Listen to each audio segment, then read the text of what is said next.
every day, make sure you do a personal assessment of yourself, and gradually you see you will become a better version of yourself and you will have a good relationship with everyone. Hello there, and a very warm welcome to this Friday's edition of the program. Good morning, Abuja, and it is coming to you from the Unity Station NTA, Channel 5 Abuja. My name is Deborah Abba Usman, and on today's edition of the program, it promises to be very interesting and engaging. We are going to inform you and educate you on the show this morning, and you know how we do it every day. Let's start with our motivational talk to put us in the right frame of mind. And this morning, Simeon Ubong is coming by to talk to us on emotional abuse. What is it all about? Let's hear more from him. Let's have a real talk about something that often lurks in the shadows: emotional abuse faced by men. It's like an unresolved mystery that needs attention. Imagine emotions as precious gems, adding sparkle. But sometimes emotional abuse is like a thief trying to snatch away those gems. Emotional abuse isn't just about visible scars. It leaves marks on the heart. Think of emotions as delicate glass sculptures. Emotional abuse is like a crack that appears, impacting how you see yourself and the world around you. Think about emotional abuse as a stormy cloud overshadowing your spirit. It's like rain that tries to wash away your self-esteem. But here's the thing: you hold an umbrella to self-love. Using it means knowing your value and refusing to let emotional abuse define you. Now let's explore why emotional abuse faced by men is often ignored. It's like an old dusty book on a shelf. Stereotypes and societal expectations are the dust that hides the truth. We might think men should always be strong and immune to emotional pain, but that's a false narrative. It's time to blow away the dust and open that book wide. Let's view it this way: a campfire gathering in the woods. Friends are sharing stories and laughing together.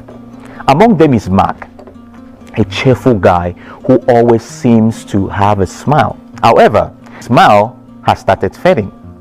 He gathers the courage to open up about his relationship, sharing that he's facing emotional abuse from his partner. Sometimes we ignore this when men do talk, especially when we talk to other men. They see as another man being weak because you're expressing yourself, or sometimes you're sharing tears, and some other men would be like, you're not supposed to because you're a strong person. Men are supposed to be strong, but you know very well you are all human beings and we have emotions. So sometimes it's okay to share what burdens you. If you share it with someone, it actually lifts that burden off you.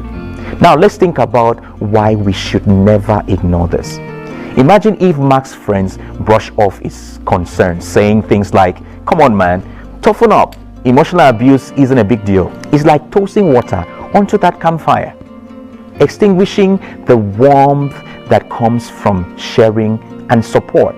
But let's do something different. How about Mark's friends reacting with empathy and understanding?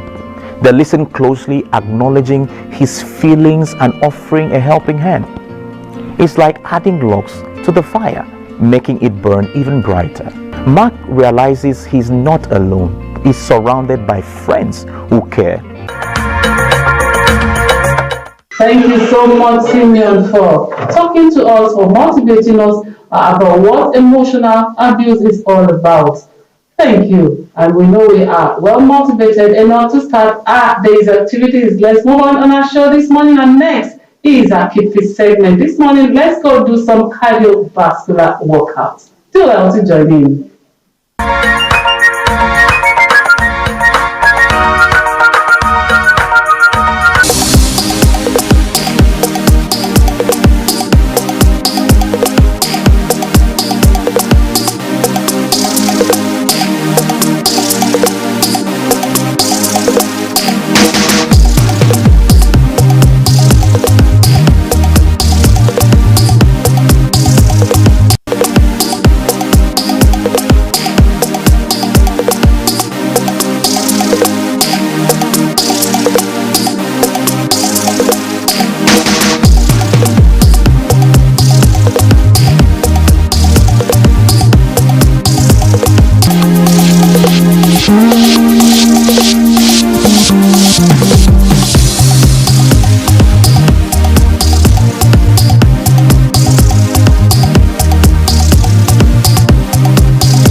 our exercise segment, and I know you have joined us to do some exercises this morning, and you're fit, right, for your day's activities. Exercise is very interesting. Make it a habit every morning. And now we're going to go on our very first break on the show this morning. When we come back, we'll have more for you. Stay with us, please. لا إله إلا الله محمد رسول الله لا إله إلا الله محمد رسول الله. May the peace and blessings of Allah be upon each and every one of us. It's another fantastic Friday evening, and you're welcome to NTA Channel 5 Abuja. First of all, you train yourself, you educate yourself, then you educate your family, and then the community at large.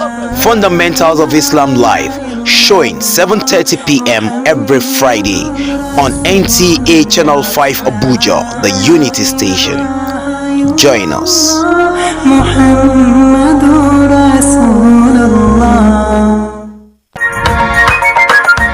Welcome back from the break, and it's good to know you have rejoined us again on the program. Good morning, Abuja, and it is coming to you from the Unity Station, NTA Channel 5, Abuja.